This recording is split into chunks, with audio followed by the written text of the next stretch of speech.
Boa noite, pessoal. Eu sou o professor Alexandre e hoje estamos aqui na terceira aula de mecânica do nosso ano letivo, tá? Bom, antes de começar, e é bom que a gente vai começando devagarinho, eu queria conversar um pouco com vocês a respeito da parte de mecânica, porque nós já avançamos 50% da parte de mecânica. Então, essa é a terceira aula. A aula seguinte será a última, tá? Isso é um pouco estranho, porque normalmente no ensino médio regular passa-se um ano trabalhando sobre mecânica, tá? Mas aqui a ideia é que a gente dê uma base para vocês e que a gente possa construir um pouco de cada coisa para que vocês tenham a liberdade de irem atrás, de seguirem construindo, sempre com a nossa ajuda. Mas infelizmente a gente não consegue abordar tudo em aulas. Gostaria, porque eu pessoalmente adoro essa parte de mecânica. Então, o que a gente viu nas aulas passadas? Na primeira aula, a gente começou a ver movimento, o que é o movimento, como ele funciona, e o tipo de movimento mais simples, que é o retilíneo e uniforme. Na segunda aula, a gente começou a ampliar os nossos horizontes. Então, a gente pegou aquele movimento que era extremamente particular, que era, por exemplo, um carro que se move só em linha reta e sempre com a mesma velocidade, e a gente generalizou um pouco mais aquilo. A gente colocou aceleração. Então, aquela velocidade que era uniforme, não é mais, ela pode alterar. E isso a gente consegue fechar o que a gente chama dentro da física de cinemática. Então a cinemática é a área da física que vai estudar o movimento, como ele acontece, como se dá o movimento. E agora a gente vai olhar para esses tipos de movimento e vai se perguntar o seguinte: por que esse movimento ocorre? Por que aconteceu isso? Por quê? Não mais como. Vocês conseguem perceber? O nosso objetivo é o mesmo, é estudar o movimento. Só que agora a gente está olhando o outro lado da moeda. Antes a gente estudava como, agora a gente vai estudar por quê. Tá certo? Para a gente aqui, essa resposta ela vai estar baseada dentro da dinâmica, dentro das leis de Newton.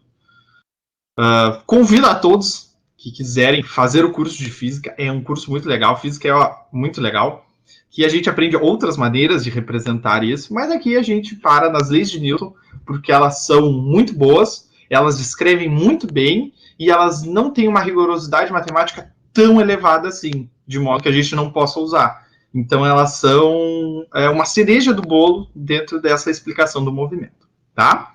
Além das benditas leis de Newton, que acho que quase todo mundo já deve ter ouvido falar, né? Alguém nunca ouviu falar das leis de Newton? Não importa muito o que é agora, mas alguém não conhece esse nome, não conhece Isaac Newton, nunca ouviu falar?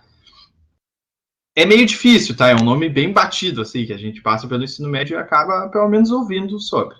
Então, aqui a gente vai ver um pouco sobre as leis de Newton e algumas aplicações, tá? Por exemplo, aqui eu coloquei essa figura porque eu adoro essa figura. São dois prédios separados e tem uma passarela entre eles, tá? O estudo disso daqui é puramente dinâmico. Isso aqui é a dinâmica de Newton. É o estudo de coisas que se movem, de coisas que estão paradas e por que elas ficam assim. Então, hoje a gente vai ver um pouco as leis de Newton. Onde é que a gente vê essas leis de Newton no nosso dia a dia, com as aplicações, e elas estão em todos os lugares. Aí a gente vai ver um pouco da dinâmica do não equilíbrio e do que seria um futuro da mecânica. Quais outras coisas que a gente poderia estudar para mais ou menos guiar vocês. E no final vai ter alguns exercícios sobrar tempo, senão vai lá para o Drive os slides e aí os exercícios vão para o YouTube, tá? Boa noite aos que chegaram depois, sejam muito bem-vindos. Estamos começando a aula de hoje, tá? Bom, as leis de Newton, o que são? Tá? Newton não chamou as suas leis de Newton, assim como se eu fizesse uma lei eu não chamaria de leis do Alexandre, é algo meio egocêntrico, mas a gente conhece assim porque ele descreve a natureza a partir dela. Tá? Então, nada mais justo que a gente começar pela primeira lei de Newton. Tá? A primeira lei de Newton, provavelmente ela é a mais difícil de todas, tá? Mas a gente consegue construir ela tranquilamente. Aqui eu trouxe uma frase que ela descreve o que é a lei de Newton para a gente nesse momento. Na ausência de forças, um objeto em repouso continua em repouso e um objeto em movimento move-se em linha reta com velocidade constante. O que está acontecendo, pessoal? Bom, se eu tenho um corpo qualquer e eu não aplico nenhuma força sobre ele, não tem nenhuma força aplicada no meu corpo, ele vai se manter parado para sempre, tá? Ou ele vai se manter em movimento retilíneo uniforme para sempre. Como assim? Tá? Vamos analisar esses casos aqui que são bem cotidianos. Aqui é uma pessoa que está dirigindo um carro, poderia ser a gente dentro do ônibus, por exemplo. A pessoa está a uma velocidade relativamente alta na cidade, 40, 50 km por hora, e por algum motivo a pessoa precisa frear, a pessoa precisa desacelerar, diminuir muito a velocidade dela. O que acontece com a gente, pessoal? O nosso corpo é projetado para frente. É o que está acontecendo aqui nessa figura. A personagem aqui, o personagem, melhor dizendo, né? Ele é projetado para frente, até colide aqui, bate com o volante, porque ele não estava usando o cinto de segurança. E isso acontece com todo mundo que está dentro do veículo.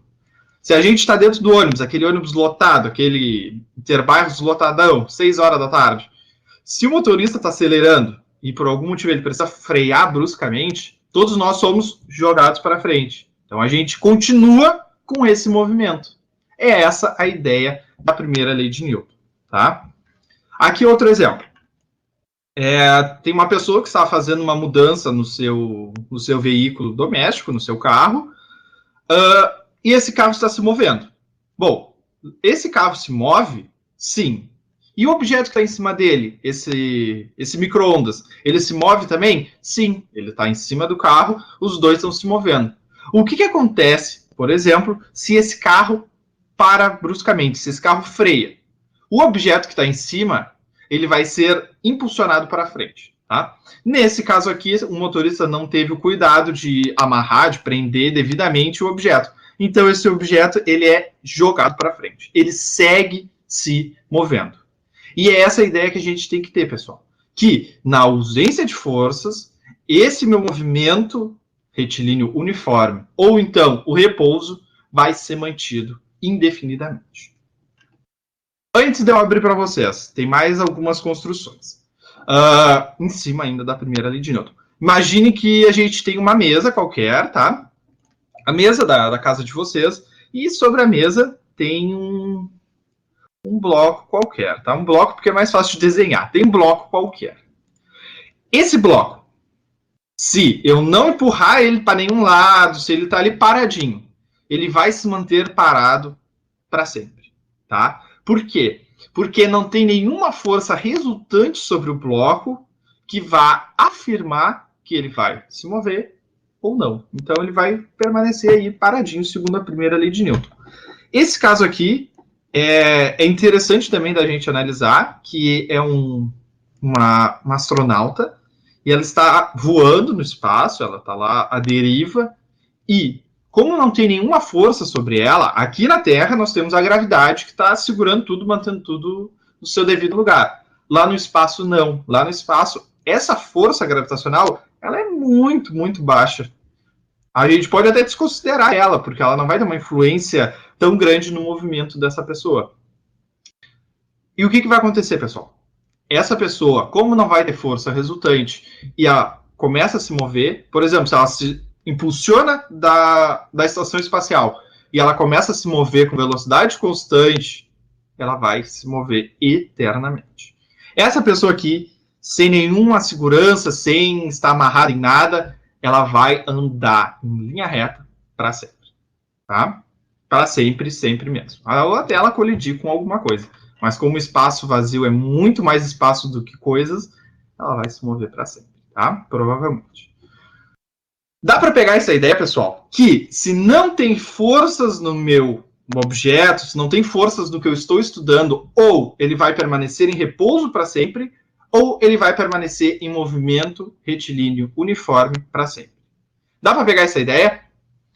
É uma loucura, né? É um negócio que é muito abstrato da gente imaginar, mas é muito importante para a gente descrever como funciona esse tipo de movimento. Tá.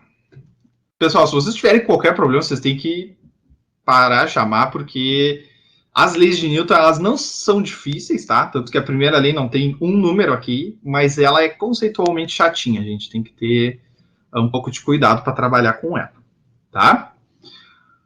Bom, Então vamos à frente, já. Essa é uma ideia geral da primeira lei de Newton, tá?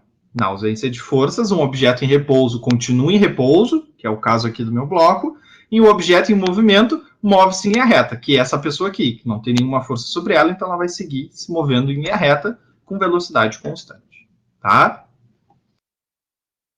A segunda lei de Newton ela já é um pouco diferente, tá? Porque tem uma representação matemática para ela, tá?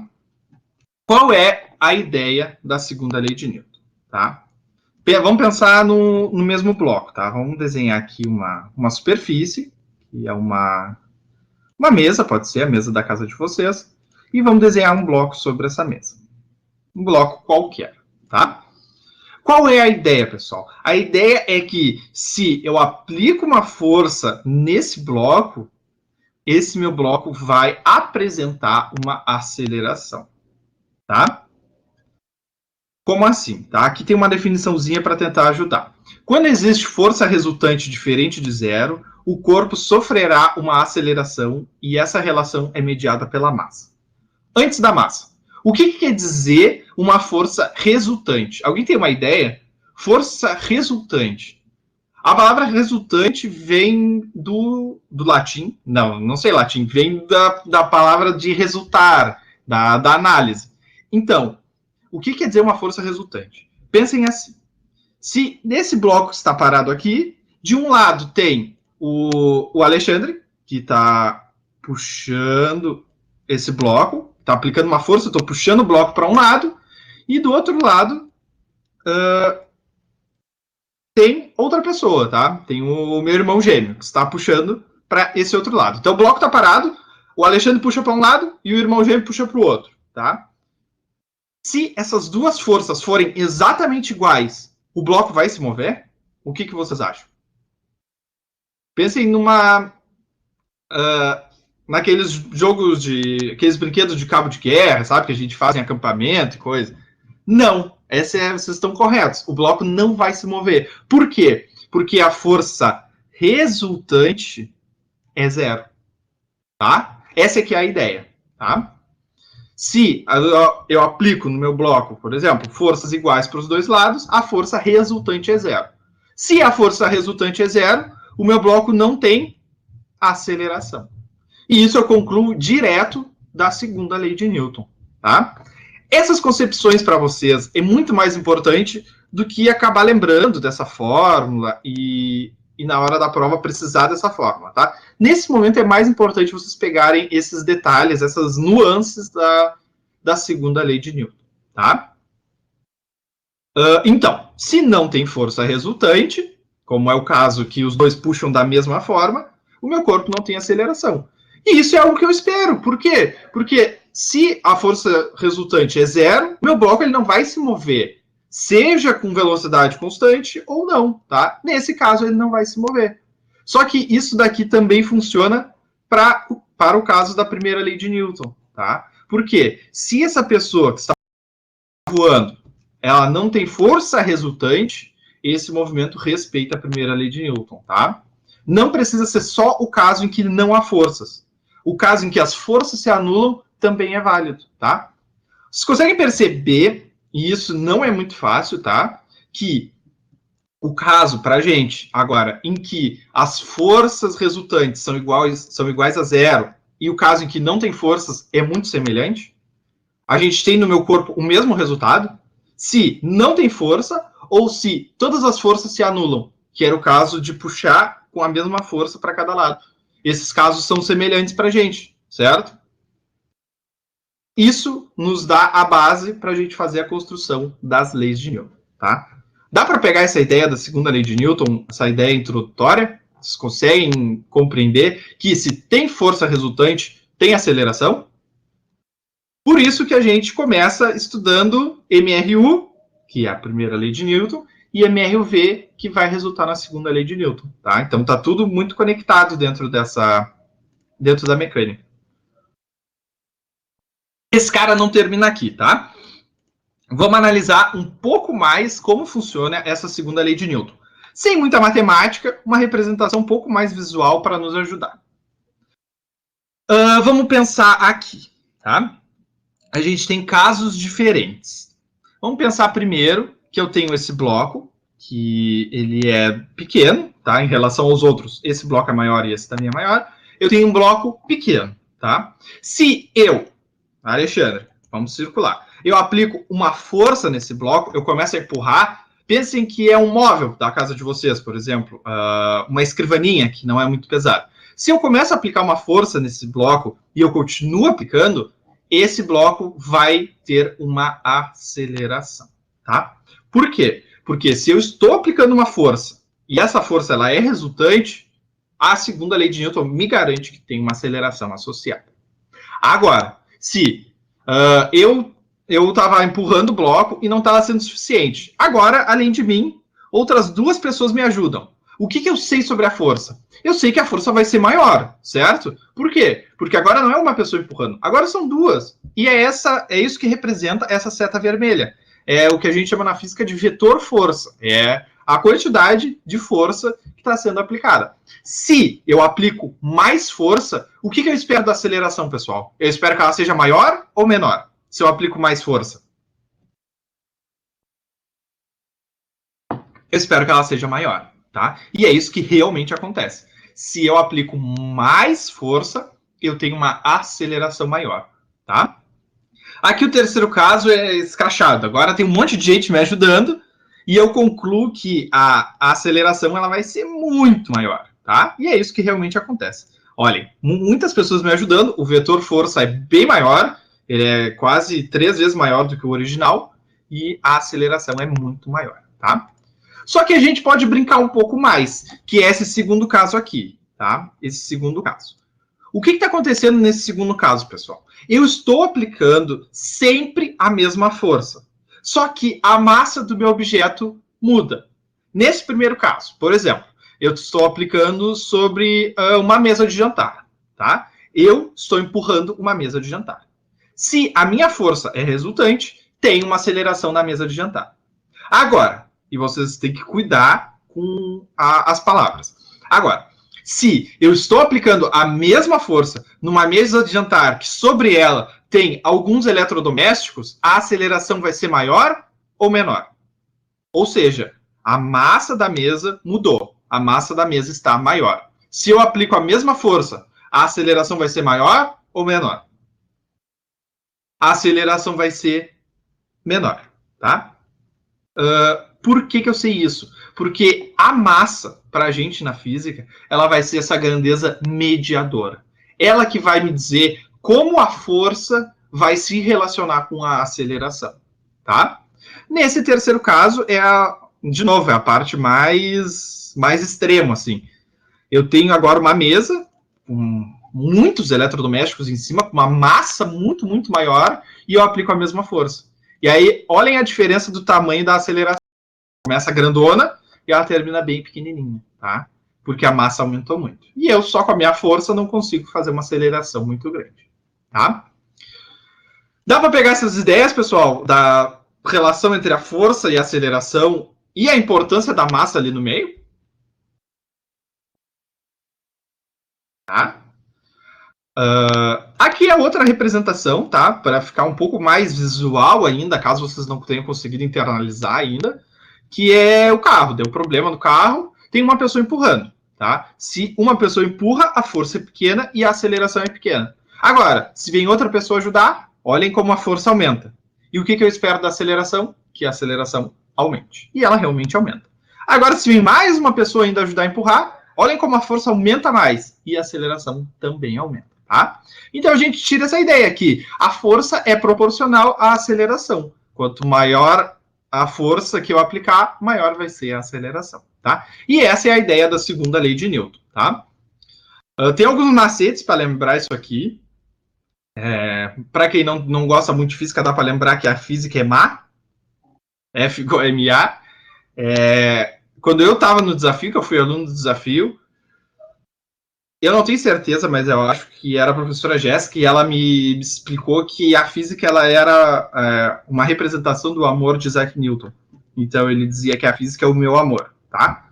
O que importa é que vocês lembrem essa bendita F igual a MA, tá? Caso vocês não consigam, que vocês tenham pelo menos uma ideia de como é a segunda lei de Newton e como ela funciona entre força e aceleração. Beleza, pessoal? Podemos ir para a terceira? A terceira, talvez ela seja mais simples para a gente agora, tá? Qual é a ideia da terceira lei de Newton? Quando um objeto A exerce uma força sobre um objeto B, este também exerce sobre A uma força com o mesmo módulo, mesma direção e sentidos opostos, tá? Como assim? Vamos pensar aqui, ó. Essa pessoa, ela está sentada na frente do computador, que nem eu nesse momento e alguns de vocês. Se a cadeira for de rodinhas e vocês quiserem se afastar, uma boa maneira é colocar as mãos na mesa e empurrar a mesa. O que ele está fazendo? A pessoa, eu ou vocês, está aplicando uma força sobre a mesa, está empurrando a mesa.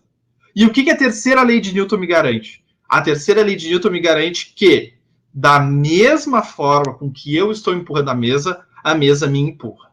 Tá? A mesma força é aplicada para os dois lados. Por isso que quando eu empurro, eu também vou para trás. Certo? Isso aqui é legal. Caso vocês entrem, não façam, obviamente, né, entrem em alguma briga e acabem apanhando, vocês podem falar que reagiram com a mesma intensidade de força a todos os golpes que vocês levaram. Funciona. Nunca vi um lutador do UFC usar esse argumento, mas poderia. É fisicamente válido. Tá? Quando a pessoa fala que bateu bastante com a cara da mão do outro, é isso daqui. É a terceira lei de Newton. Tá? Esse argumento é válido. Aqui, de uma forma um pouco mais conceitual. É uma pessoa que está, uma nadadora, quando elas chegam na parede, elas estão nadando, elas viram um mortal, assim, uma cambalhota, e colocam os pés na parede, empurram a parede. Elas empurram a parede, a força que os pés aplicam sobre a parede é a mesma que a parede aplica sobre os pés. E essa pessoa pega impulso para o outro lado. E aí ela segue aqui, nadando na outra direção, tá? A direção da aceleração muda. Ela chegou, aplicou uma força na parede, a parede aplicou uma força sobre ela e ela foi para trás. E aí ela segue o movimento dela. O que é importante, pessoal? É importante que essas três leis de Newton, elas são meio estranhas, assim, elas não fazem muito sentido, não tem muito, por que eu preciso disso?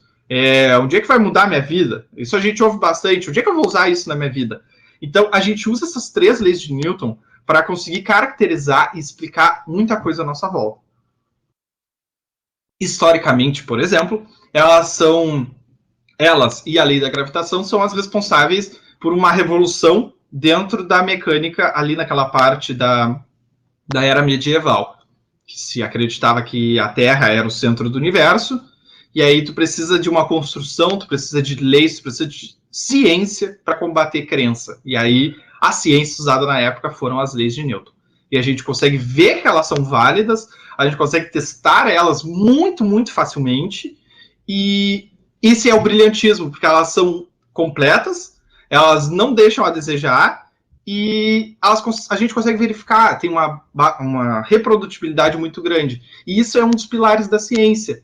Quando vocês veem alguma pseudociência, algo do tipo, vocês têm que pensar, isso é reprodutível? Se eu for, e com os instrumentos adequados, com os equipamentos adequados, e, por exemplo, reproduzir aquele procedimento, eu consigo chegar aos mesmos resultados? Ou eu consigo chegar a resultados semelhantes e descobrir por que eu não cheguei? Essa reprodutibilidade é um dos pilares da ciência, tá? E as leis de Newton são incrivelmente reprodutivas. Essa palavra me perdi total. São facilmente reproduzidas, tá? A gente pode fazer, e na faculdade, nos primeiros semestres, a gente já faz experimentos já que comprovam essas leis de Newton. Bom, as três leis de Newton são muito legais, são o ápice da mecânica clássica, mas a gente tem que começar a olhar para alguns problemas, tá? Olhar para algumas coisas dentro da nossa realidade que faça sentido a existência delas. Uma delas é o conceito de força-peso, tá? O que é a força-peso? É a força aplicada pela Terra aos corpos próximos do planeta. Olhem essa figura aqui, pessoal. O que é isso daqui? Esse daqui é uma representação da Terra e de uma árvore. Logicamente, fora de escala, né? Uma árvore não vai ter uma metade do tamanho da Terra, mas é para a gente entender. O que está acontecendo? Vocês conseguem ver aqui essa maçã? Eu vou tentar circular, porque se eu der mais um, não vai dar para a gente enxergar direito, Vou botar um ciano, tá? Aqui tem uma maçãzinha, tá? O que acontece quando a maçã ela é solta do galho da macieira? A terra vai aplicar uma força-peso sobre a maçã. E essa maçã vai começar a cair com uma aceleração, tá? Só que, pela terceira lei de Newton, o que a gente sabe, pessoal? A gente sabe que a terra também vai ser atraída pela maçã. Não, pera aí. Então, se eu pular agora, eu vou atrair a terra. Sim, isso realmente acontece, tá? É muito bizarro, mas realmente acontece. Qual é o truque disso daí, tá? O truque que essa força de interação entre a Terra e os corpos, por exemplo, a maçã, ela não é dada diretamente pela segunda lei de Newton. A gente tem que analisar de uma maneira um pouco mais ampla, tá? Qual é o problema? O problema é que a massa da Terra, ela é muito, muito, muito elevada, tá? Milhares de vezes maior do que a massa da maçã. E o que tem, Alexandre? O que isso influencia? Isso me diz que a aceleração que a Terra vai sofrer devido a essa maçã, ela é quase zero, tá? E quando eu digo quase zero, vocês podem botar 0,000000000, uns 25 zeros antes de ter algum número, tá? E do mesmo modo em que uma maçã cai em um hemisfério, do outro lado, uma maçã também cai, ou uma pessoa pula. Então, no final das contas, a Terra, por ter uma massa tão grande, ela segue ali na dela, tá? Mas ela sofre interação de outros planetas, sofre interação do Sol. Isso é um assunto muito interessante, mas aí a gente deixa por um outro momento que a gente vai estudar especificamente gravitação, tá? Beleza. Aqui a gente está analisando a força-peso. Vamos trazer um pouco mais para o nosso cotidiano, tá? Aqui tem um bonequinho e ele está aqui sobre a Terra, sobre uma grama, e ele está segurando uma bolinha. O que ele vai fazer? Ele vai... Eita, se dá zoom, buga. Ele vai pegar a bolinha que estava na mão dele e vai jogar para cima. Jogar para cima. O que vai acontecer, pessoal? Bom, todos sabemos, se eu pegar agora uma caneta e jogar para cima, foi rápido. Ela atinge uma posição máxima e depois cai. Aí a gente se pergunta, e agora? Que a bolinha já chegou no topo, o que vai acontecer? Ela vai seguir voando? Não, ela vai começar a cair. Por quê? Por causa dessa bendita força que a gente chama de força-peso, tá? Dá para entender essa contextualização das leis de Newton para força-peso? O que está acontecendo? Vou pegar a caneta que caiu. Sim, tá, tranquilo. É uma aplicação muito real e que a gente está sofrendo agora, né? Por isso que ela está aqui. Bom, aqui tem uma construção um pouco mais completa sobre a força-peso, tá? E eu faço assim para que não privar vocês de nenhuma experiência sobre essa parte da física, porque é muito rica, muito interessante. Tá, aqui tem um textinho. A força-peso atua em direção ao centro da Terra, concordam? A gente viu na figura anterior. A Terra, quando atrai, ela atrai ao seu centro, ao centro da Terra. Para a gente que está na superfície, é para baixo, né? Já que a Terra é quase esférica, todos os pontos que a gente está sobre a Terra, se a gente olhar para baixo, muito aproximadamente a gente chega ao centro dela, tá? Muito provavelmente. Então essa é a direção da força-peso. Para esse carinha que está na superfície da Terra, a força-peso então vai sempre apontar para baixo, tá? E, bom, pessoal, salvo algumas exceções, isso vai ser sempre assim, tá? Esse cara vai sempre ter esse comportamento, a força-peso apontar para baixo. Pela segunda lei de Newton, todo objeto com massa está submetido a uma força todo objeto com massa que está submetido a uma força resultante sofre uma aceleração, tá? Então, o que a gente quer fazer? A gente vai usar a segunda lei de Newton para tentar descrever. Como é que começa esse processo, tá? Começa com um personagem com a mão parada e ele vai jogar o objeto para cima. Ele vai jogar a maçã para cima, ele vai jogar a caneta para cima. O que a gente já sabe de cara? Que o objeto que eu estou segurando, tudo à minha volta está sofrendo a influência da força-peso, tá? Tudo está sofrendo a influência da força-peso. É por isso que a gente olha para o lado e as coisas não estão voando, né?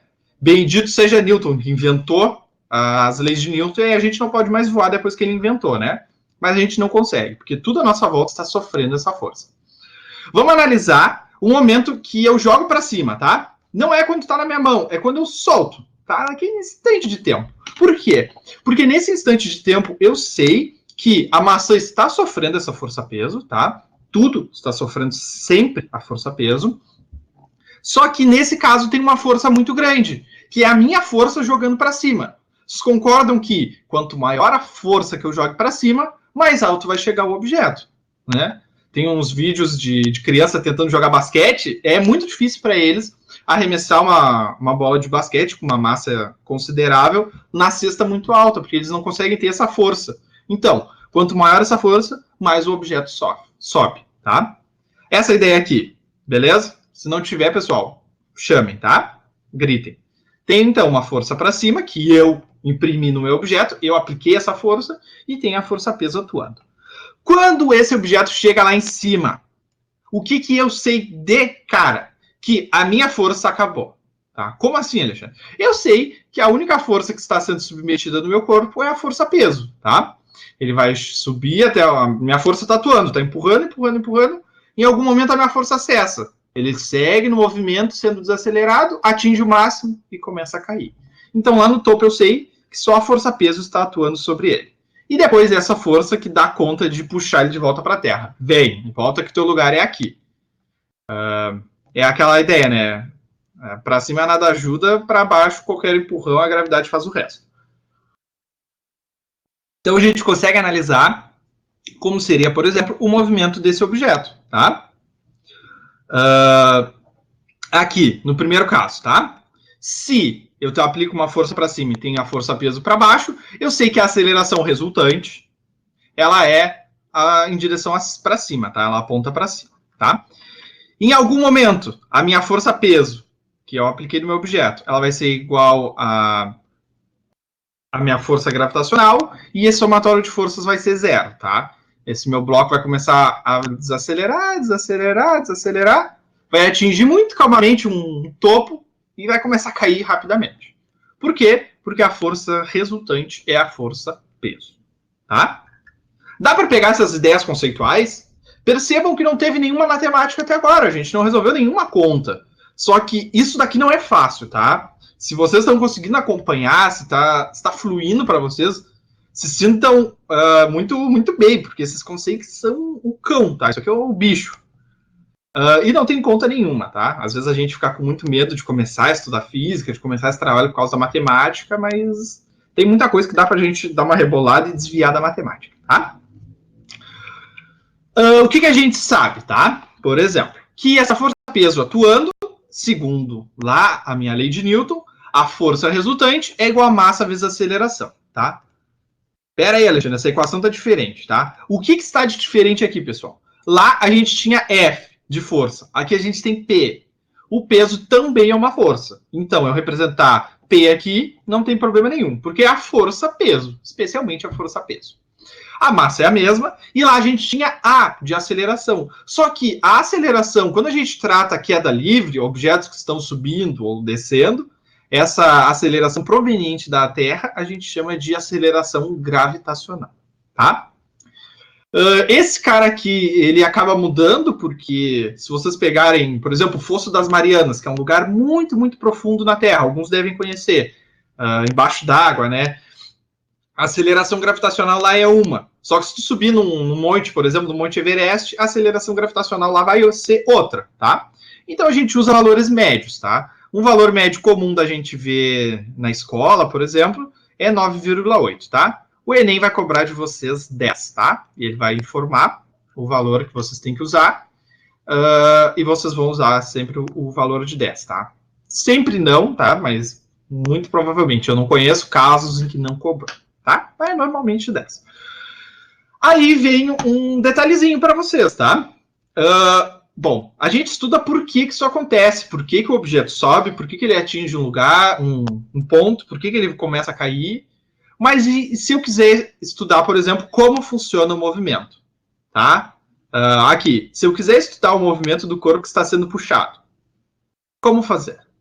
Aí eu não vou usar a dinâmica, aí eu vou usar a cinemática. Tá? Aqui está a resposta. Usando, por exemplo, as equações de MRV, porque é um movimento acelerado.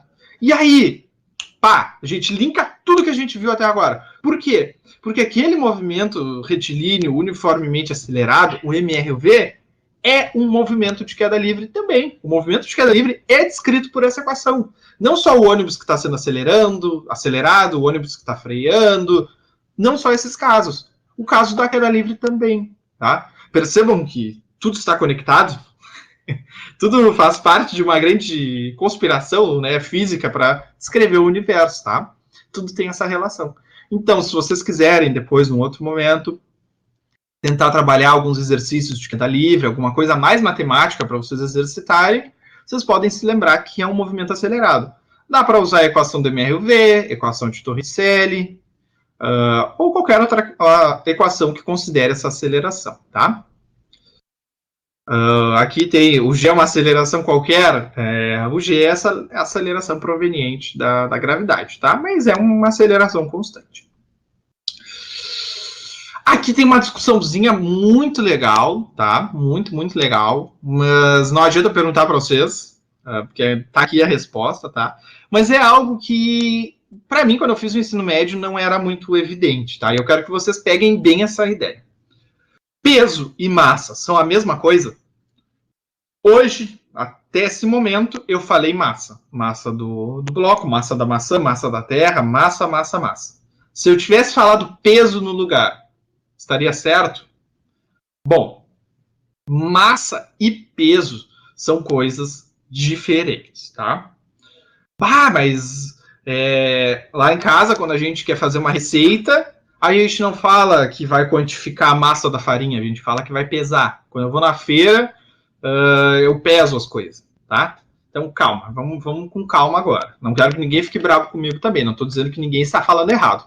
Eu estou apresentando uma definição científica sobre essas visões diferentes, tá? Depois, na termodinâmica, vocês veem que temperatura e calor também são coisas diferentes, tá? Mas essa treta eu deixo para depois. Vamos assumir essa daqui primeiro. Massa e peso, tá? A massa, ela é uma propriedade da matéria, tá? Como assim? Todos os corpos que a gente vai estudar, eles têm massa, tá?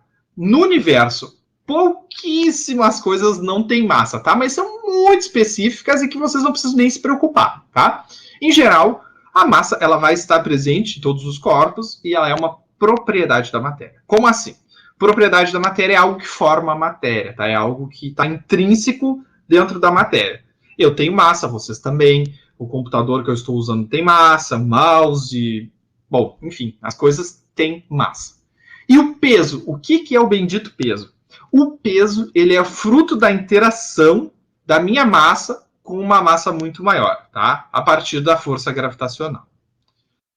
Aqui tem algumas definições de ser escalar e vetorial, mas para a gente isso não é tão importante agora. Qual é a chave, então?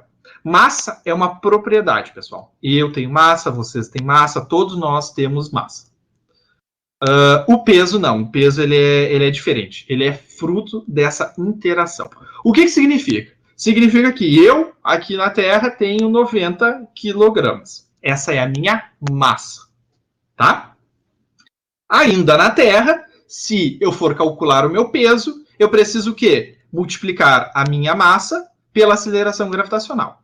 80 quilogramas vezes a aceleração gravitacional, 10 metros por segundo, e eu chego lá no meu peso de 800 newtons, tá? Que é a unidade de força. 800 newtons é o meu peso na Terra. Se eu saio da Terra e vou para a Lua, a minha massa na Lua é a mesma, pessoal. Eu sigo tendo... Quando você disse que tinha 80, é mentira, né? Eu tenho um pouquinho mais. Eu sigo tendo 80 quilogramas, só que a aceleração gravitacional na Lua ela é muito menor, tá? É 1/3, se eu não me engano. Então, o meu peso lá, ele vai ser muito menor, tá? Então, agora, não posso usar peso no lugar da massa, tá? A vida de vocês usam o que quiserem, tá? Eu não sou fiscal de nada. Na prova de física, quando vocês estiverem analisando e discutindo fisicamente, é bom que vocês lembrem, é interessante, que massa é uma propriedade da matéria e peso é o fruto dessa interação da minha massa com uma massa maior, que no caso é a Terra, tá? Então, é mais ou menos essa a ideia, pessoal, tá? Dá para pegar, não é muito difícil, tá? O conceito de peso e massa, tá? mas esse detalhezinho, ele é chato, tá? E aí as pessoas não gostam da física porque a física acaba tendo alguns detalhes chatos, tá? Mas a gente tem que passar por eles, infelizmente. Aqui. Então, o peso ele é diretamente proporcional à aceleração gravitacional no planeta em que o corpo está. Se formos para um planeta que possui uma aceleração gravitacional maior, teremos um peso maior. Vamos ter uma. Pera aí. Vamos ter uma base aqui, tá? Aqui eu peguei uma tabelinha com a aceleração gravitacional de alguns corpos planetários. A Lua. Olhem, eu disse que era um terço, né? É menos, é bem menos. É 1,6 metros por segundo ao quadrado, tá? A Terra aqui é aproximadamente 10. É um oitavo, um nono da aceleração gravitacional da Terra. O que significa? Significa que se eu vou para a Lua, o peso que eu vou sentir lá é muito menor. O que significa? É o que a gente vê daqueles programas espaciais, coisas do tipo. As pessoas andando na Lua parecem assim, ó, uns bonecão de posto, né? Eles andam meio pulando, meio flutuando.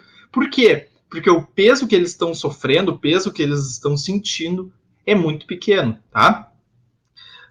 A mesma pessoa que está de pé aqui e está de pé lá na Lua, por exemplo, sobre os pés, ela sente um peso diferente, tá? Por isso que é um problemão quando a gente manda astronauta para um lugar que tem uma aceleração gravitacional muito menor, tá? Essas pessoas elas têm que ter um preparo muito grande antes de ir, depois que voltam, porque, cara, dá problema em tudo, dá problema na estrutura corporal, dá problema nos ossos, dá problema em tudo, porque nós somos constituídos, nós somos evoluídos dentro desse ambiente terrestre. Não quero me alongar muito, porque eu não sou biólogo e não tenho esse espaço de fala, tá? Mas nós somos constituídos para estarmos na Terra, tá? Para vivermos aqui. Quando a gente vai para lá, isso aí dá um problemão. E aqui, para vocês terem uma ideia, uma aceleração gravitacional aproximada da superfície do Sol. Se eu pudesse, obviamente, ficar na superfície do Sol, ali de pé no Sol, eu ia sentir um peso 27 vezes maior, tá? O que isso quer dizer? Quer dizer que vocês iam estar lá em cima e automaticamente vocês seriam esmagados contra o Sol. Eu também, né? Se o Sol fosse uma coisa sólida, que nem a Terra. A gente ia ser esmagado contra o Sol, tá? Isso é uma viagem, né? Isso aí é uma loucura. Mas fazer o quê? É o efeito da aceleração gravitacional ser muito intensa, tá? Se a gente bota um carro, tira o carro da Terra e bota, por exemplo, no Sol, o carro seria esmagado, tá? Ia ser 20 vezes o peso que ele sente aqui, lá na superfície do Sol, né? Tudo isso por causa desse bichinho aqui, tá? Dessa segunda lei de Newton. Então, perceba que interessante, a gente consegue descrever e analisar, por exemplo, como seria o comportamento de corpos em outros planetas, simplesmente usando as leis de Newton, tá? Então, a gente tem essa reprodutibilidade muito grande, tá? E isso que é uma das coisas mais interessantes da ciência, porque eu não preciso ir até a Lua para usar o meu equipamento, usar a minha mola e descobrir qual é a aceleração gravitacional, porque eu tenho meios de fazer essa determinação. Eu não preciso subir no alto de uma torre e ficar olhando as nuvens para fazer uma previsão do tempo, porque eu tenho ferramentas científicas, eu consigo desenvolver isso de outras maneiras, tá? Isso é que é muito interessante, isso é muito legal da ciência, tá? Vamos dar então. A força-peso, tá? Vamos lembrar aqui a força-peso. A força-peso, ela é uma força de interação do objeto com a Terra, tá? Nesse caso, a gente analisou a bolinha, a gente não analisou nada que está parado sobre a superfície, tá? Como funciona, por exemplo, nessa flor aqui, nesse vaso, que está parado sobre uma mesa, tá? Isso aqui faz sentido para vocês, pessoal? Se o corpo está parado sobre a mesa, tem uma força-peso atuando sobre ele, certo? Vocês aceitam essa explicação? Faz sentido para vocês? Sim, certo. Tá. Agora eu vou lançar uma pergunta para vocês, tá? Se eu só tiver atuando sobre essa minha flor, a força peso, o que eu espero a partir da segunda lei de Newton, tá? Olhando a segunda lei de Newton, que diz que a força resultante é igual a massa vezes a aceleração. Como esse objeto tem massa, o que eu espero que aconteça aqui? O que vocês acham? Ah, essa é braba, né? Vocês não precisam ter vergonha de errar, pessoal. A gente está aqui para construir essa ideia.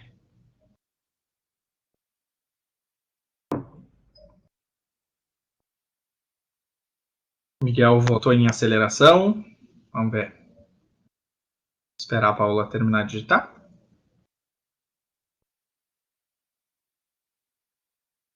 É isso aí, tá? Os dois estão certos em etapas diferentes, tá? O que eu esperaria que acontecesse? Aí o Miguel está correto, esperaria que acontecesse uma aceleração. Só que isso não acontece. Eu olho para o negócio, eu olho para as plantas aqui em casa, para os objetos, e eles não são acelerados, eles estão sobre a mesa, paradinhos tranquilamente.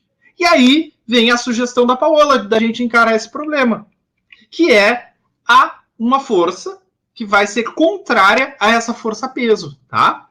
Então, aqui tem um resuminho, tá? Pelas leis de Newton, como o vaso está em repouso, o somatório de forças tem que ser igual a zero, tá? Por quê, pessoal? Eu olho para ele, ele está em repouso. Ele não está nem em movimento retilíneo uniforme, ele está parado.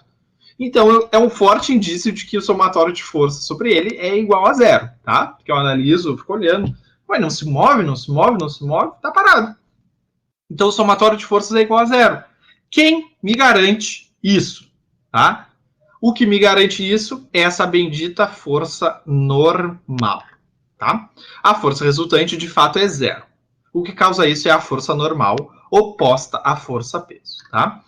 Então, como esse objeto não está sendo acelerado, eu e vocês, como físicos nesse momento, precisamos de algum elemento que torne esse sistema plausível, tá?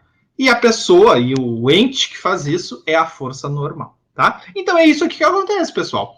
Sempre quando eu tenho uma superfície em que o meu objeto está, e essa superfície pode ser, por exemplo, a Terra, e o meu objeto não está nem afundando na superfície, nem flutuando, eu sei que esse somatório de forças ele é igual a zero, tá? De cara. Olhem a volta de vocês, tá? Para quem está sentado, vocês estão afundando na cadeira de fato? Não. Então, a força-peso de vocês está sendo igual a essa força normal. Tá? Igualzinho, igualzinho, igualzinho. A força-peso ela é um pouco mais tranquila. A força normal ela tem um pequeno detalhe, que a gente tem que ter um tiro. Tá? Por quê? Porque a força-peso ela vai sempre apontar na direção do centro da Terra, tá? Para a gente que está na superfície, ela vai sempre apontar para baixo. Sempre, tá? Não temos muito o que fazer, ela vai sempre apontar para baixo.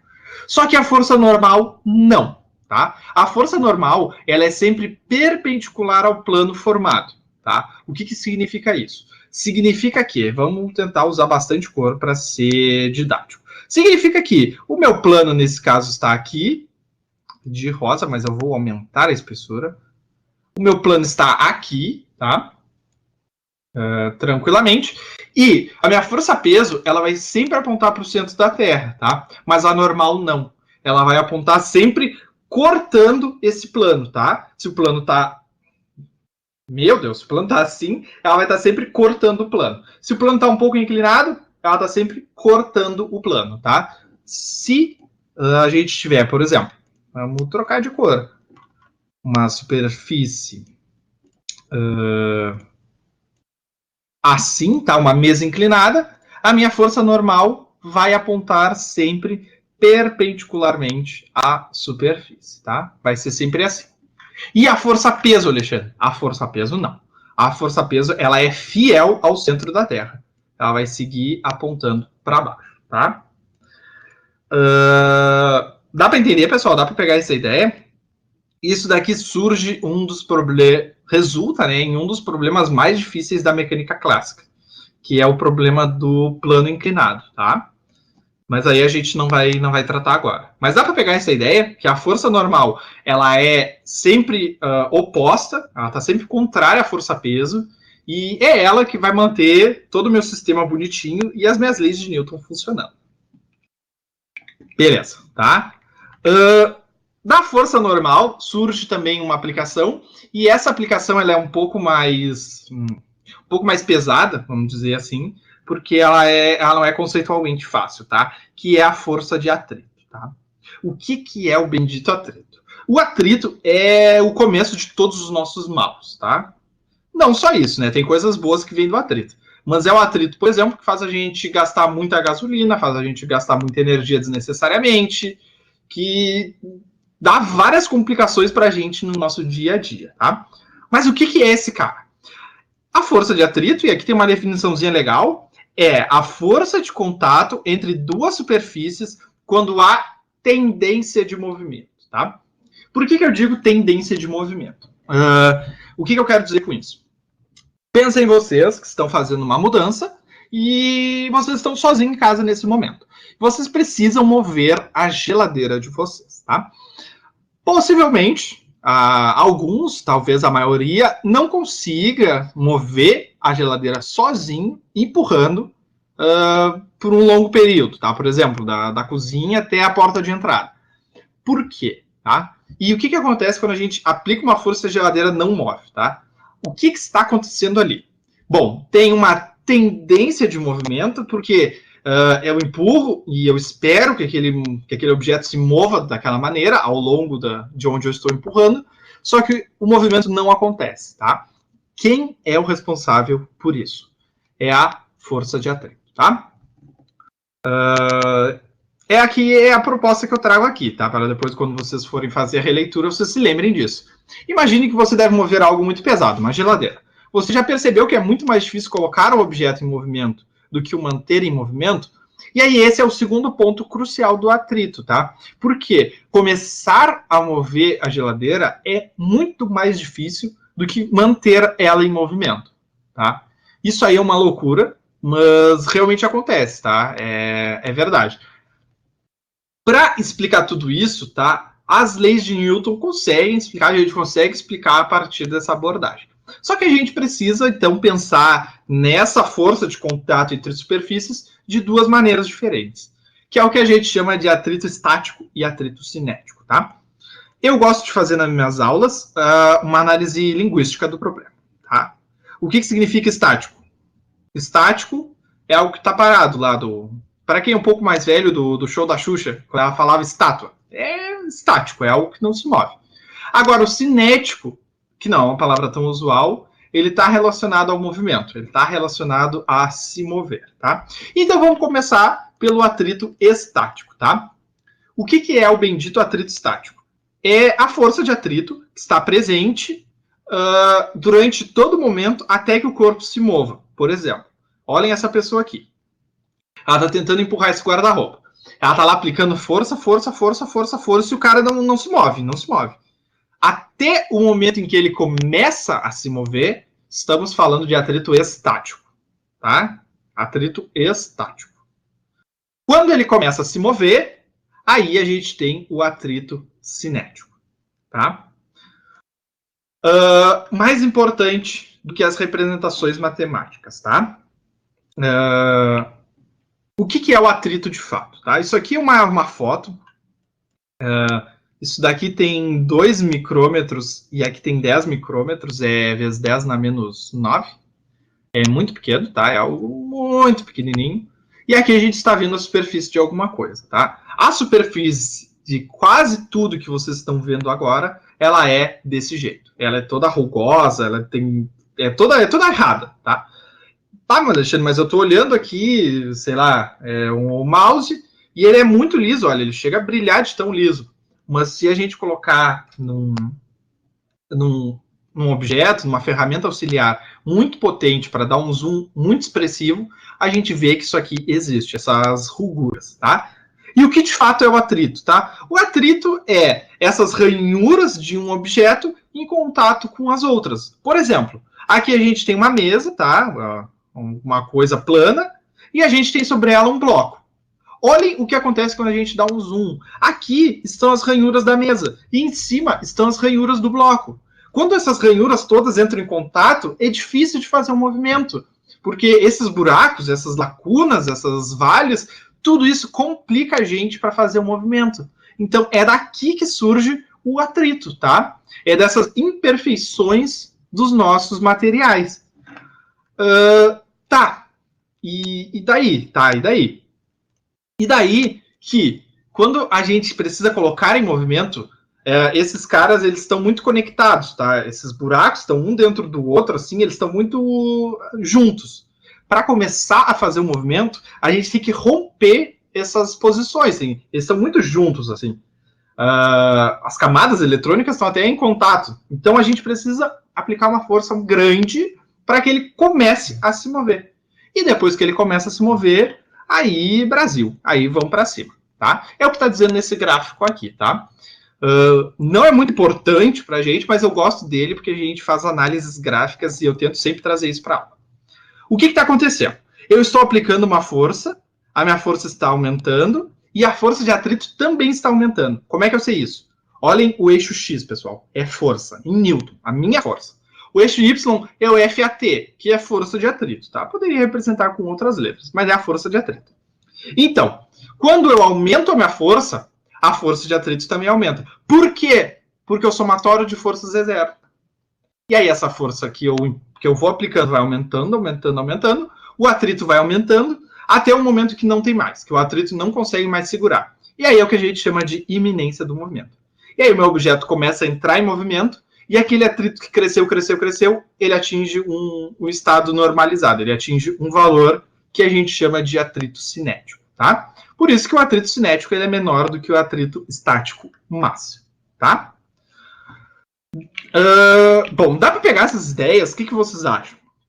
Mais importante do que os cálculos para a gente agora é entender o que é o atrito, que ele é a origem dessa força de contato entre duas superfícies e como ele se comporta, tá?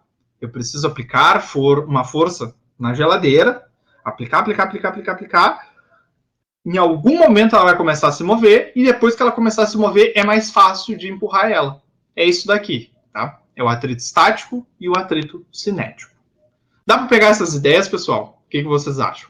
É plausível? Dá para fazer essa construção? Sim, sim, tranquilo. Tá, beleza. Eu vou. Como tá batendo o horário já quase, aqui a análise de forças deixa para um outro momento, porque eu quero falar isso aqui rapidinho com vocês, tá? Que é, a gente terminou a mecânica em partes, tá? O que a gente acabou vendo? Até agora, a gente viu a cinemática, que era o movimento retilíneo uniforme e o movimento retilíneo uniformemente variado. Ainda tem outro movimento, que é o movimento circular, tá? Mas ele não é tão frequente na prova, tá? No Enem, e ele é um pouco mais complicado da gente analisar, tá? Então ele acaba sendo colocado de lado nesse momento. A gente vê agora rudimentos de mecânica, a gente começa a trabalhar, ver quais são as leis de Newton, quais as aplicações e tudo mais. E ainda tem essas partes aqui, tá? Que seria energia e trabalho e colisões, tá? Gravitação a gente vai acabar falando um pouco lá no final, depois, futuramente. Mas energia e trabalho e colisões a gente ainda tá vendo como é que a gente vai fazer. Porque a gente tem mais uma aula de mecânica, tá? E aí começa outros conteúdos que vocês têm que ver, tá? O que a gente quer? A gente quer que vocês, com essas aulas, construam uma base. Com essa base, vocês tenham autonomia para ir atrás e buscar outras fontes, buscar outros meios e usar a gente, nossos professores, como referência, que nos procurem, que tirem dúvidas, que peçam orientações, se for o caso. A gente está aqui para tentar ajudar vocês, tá? Então, essa é a projeção, tá? Na aula que vem, eu não conversei com os outros professores ainda, a gente vai decidir como é que vai tratar isso aqui, tá? Mas é isso, pessoal. A aula que vem é a aula de termodinâmica, que é a primeira aula, então é importante que vocês assistam. E a seguinte é a última aula de mecânica. Tá certo? Se não tem nenhuma dúvida, a gente finaliza por aqui, tá? Estouramos um minutinho no tempo, mas não é nada muito grave. Obrigado a vocês, pessoal. Sempre que precisarem, entrem em contato, tá? A gente está aqui para ajudar vocês.